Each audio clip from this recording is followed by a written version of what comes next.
नमस्कार साथियों, कैसे हैं आप सभी। आशा करता हूं कि आप सभी ठीक ही होंगे, और अगर ठीक नहीं भी हो तो आपको मैं अपने सफ़र में ले चलता हूं आज शीतला माता के चरणों में। यह तो आप जरूर ठीक हो जाएंगे। आप सोच रहे होंगे कि मैं किस जगह हूं, तो मैं आपको बता दूं कि मैं इस समय हूं राजस्थान के जयपुर से कुछ दूर चाकसू तहसील के शीतला कस्बे में, जहाँ शीतला माता का लगभग 500 वर्ष पुराना मंदिर बना हुआ है, जो कि पूरे भारतवर्ष में प्रसिद्ध है अपनी महिमा के कारण। दोस्तों, चेचक की महामारी को तो आप सभी जानते ही हैं। पूरा विश्व इसके प्रकोप को देख चुका है, परंतु राजस्थान का यह मंदिर आज भी लोगों को चेचक से सुरक्षित रखे हुए है, क्योंकि यहाँ पर स्थित शीतला माता की महिमा ही कुछ ऐसी है। जी हाँ दोस्तों, मैं बात कर रहा हूँ जयपुर से लगभग 35 किलोमीटर दूर स्थित चाकसू तहसील में शीतला कस्बे की, जहाँ पर माता शीतला का मंदिर बना हुआ है। दोस्तों, प्रतिवर्ष यहाँ पर लक्खी मेला भी लगता है, जिसमें लाखों श्रद्धालु देश के कई कोनों से आते हैं और माता के दर्शन करके यहाँ मेले का आनंद उठाते हैं।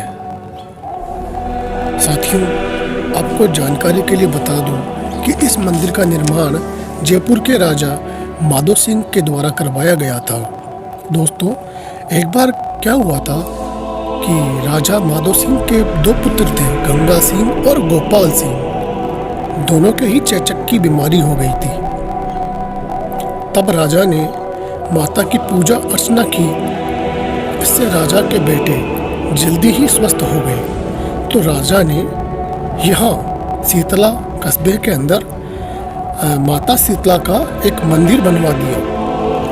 उस मंदिर की यह रीत आज भी प्रसिद्ध है कि आज भी जब भी कभी मेला लगता है तो सर्वप्रथम भोग जो जयपुर राजवंश है वहीं से आके लगता है। दोस्तों, माता के यहाँ प्रतिवर्ष होली के 8 दिन बाद एक लक्खी मेला लगता है। लेकिन आप सभी को तो ये पता ही होगा कि अभी पिछले वर्ष लंपी नामक वायरस, जो कि गायों में बहुत तेजी से फैला था, उसके फैलने के बाद से ही माता के यहाँ श्रद्धालुओं की रोज कई पद यात्राएं आने लगी और यहाँ कहा जाने लगा कि माता के सपड़ाव से, यानी कि जो जल माता के ऊपर चढ़ाया जाता है, उससे गायें स्वस्थ हो रही है। तो इस बात का फैलने में ज़्यादा समय नहीं लगा और राजस्थान के विभिन्न भागों से यहाँ पर रोज कम से कम 3 से 4 पदयात्राएं आने लगी, जिनमें हजारों की तादाद में श्रद्धालु उमड़ने लगे। धीरे धीरे जयपुर के आसपास के जितने भी जिले हैं, वहाँ से श्रद्धालु रोज के रोज आने लगे। और तो और दोस्तों, पिछले साल भर से लेकर अब तक तो यहाँ पर लाखों लोग माता का दर्शन कर चुके हैं। इससे स्थानीय लोगों को काफ़ी रोजगार के अवसर भी प्राप्त हुए हैं। दोस्तों, चाकसू कस्बे के आसपास के लोगों ने माता के यहाँ आकर अपनी दुकानें लगा ली है, जिनमें प्रसाद की दुकानें, खिलौनों की दुकानें, नाश्ता से संबंधित होटल वगैरह उन्होंने खोल करके लोगों को सेवाएं देना प्रारंभ कर दिया है। और साथ ही उनके लिए रोजगार के साधन भी खुल गए हैं।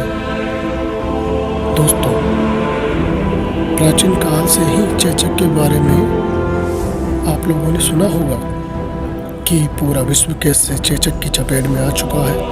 लेकिन शीतला माता का ये महिमा मंडन किया जाता है कि माता शीतला का वाहन गर्दभ यानी कि गदा है और कुम्हार पुजारी ही इनकी सेवा करते हैं।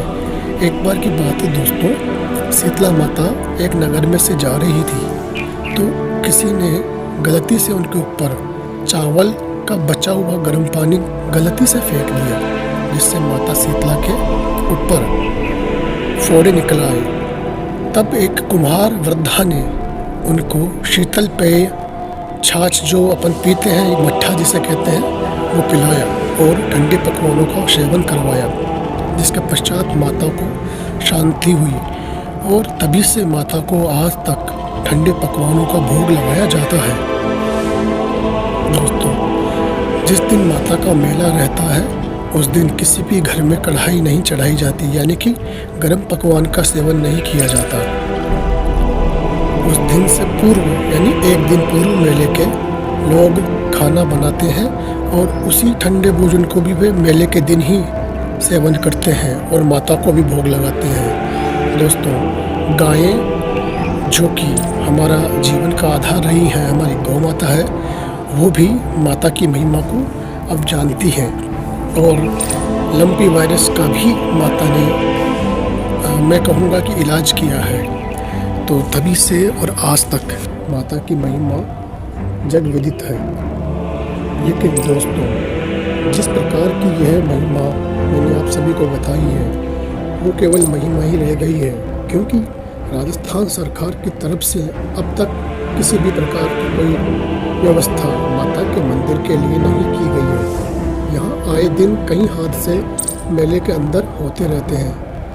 आज से पूर्व यानी कि साल भर पूर्व यहाँ पर प्रतिवर्ष लक्खी मेला लगता था, लेकिन पिछले साल आई लंपी वायरस के बाद से ही यहाँ सोमवार और शुक्रवार को तो लक्खी मेले जैसा ही माहौल हो जाता है, क्योंकि लगभग 30 से 35 हज़ार श्रद्धालु सोमवार और शुक्रवार को यहाँ आते ही रहते हैं।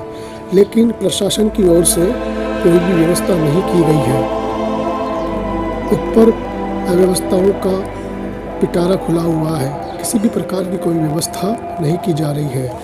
ऊपर गायें बैठी रहती हैं मंदिर के बाहर, श्रद्धालुओं को कभी भी घायल कर सकती है, लेकिन किसी भी प्रकार का कोई व्यवस्था यहाँ पर नहीं किया गया है। जिस प्रकार और मंदिरों को सरकार अनुदान देती है या व्यवस्था करती है, उसी प्रकार की व्यवस्था की भी यहाँ हम लोग कामना करते हैं। दोस्तों, आप सभी का हमारे साथ बने रहने के लिए धन्यवाद और चैनल को सब्सक्राइब जरूर कीजिएगा।